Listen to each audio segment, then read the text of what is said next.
ఆ పులి మంజు పేమెంట్ ఇవ్వమని నా దగ్గరకు వచ్చిందంటే ఆ రాజుగాడి దగ్గర నేను మనీ తీసుకున్నానని వచ్చిందా?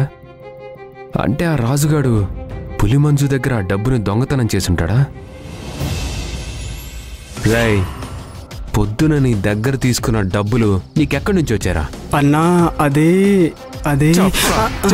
అలా అడిగితే వాడిన సమాధానం చెప్పాడు సత్య. 4 పీకు అప్పుడు నోరు తెరుస్తాడు. అన్నా ఆగన్నా, చెప్తాను.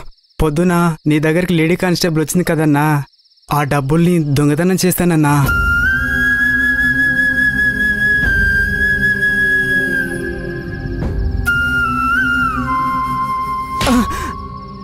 సిగ్గులేదురా నీకు? ఒక అమాయకురాలైన అమ్మాయి దగ్గర డబ్బులు దొంగతనం చేస్తావా? కష్టపడి సంపాదించిన డబ్బు విలువ నీకు తెలుసా? ఆ అమ్మాయికి ఎన్ని సమస్యలు ఉన్నాయో, తన మీద ఆధారపడి ఎంతమంది బతుకుతున్నారో, తనకు ఆ డబ్బులు ఎంత ముఖ్యమో కొంచెం కూడా ఆలోచించవరా? కానీ నాకు కూడా ఆ అమ్మాయి ఎక్కడుంటుందిరా? అన్నా నాకు తెలీదన్నా. నిజం చెప్పు. అన్న నిజమన్నా, నీ కాలు పట్టుకుంటా. నిజమన్నా చెప్పేది. ఆ ఐటీఎం దగ్గరే నాకు పరిచయం అన్నా. ఇంకోసారి ఇలాంటి పనులు చేస్తే కాళ్ళు ఎరగొట్టేస్తా. వెళ్ళ. నడు నడు నడు వెళ్ళమంటుంటే. మానిక్, పాపం అమ్మాయి మంచిదిరా.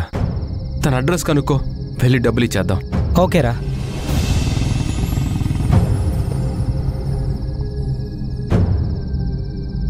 మమ్మీ, నాకు డబ్బులు కావాలి. మీ నాన్న అడుగు. నాన్న, మీ అమ్మని అడగరా. అమ్మా, డబ్బులు కావాలి.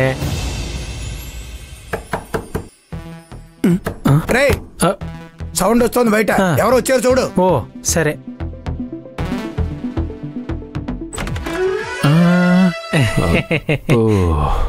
పులివారింట్లో ఆడవి పంది ఉందేంటి? ఎవరు మీరు? వెళ్ళే మీ చెల్లి మంజుని పిలుపు. మంజు నా చెల్లి కాదు. పోనీ మీ అక్కని పిలు.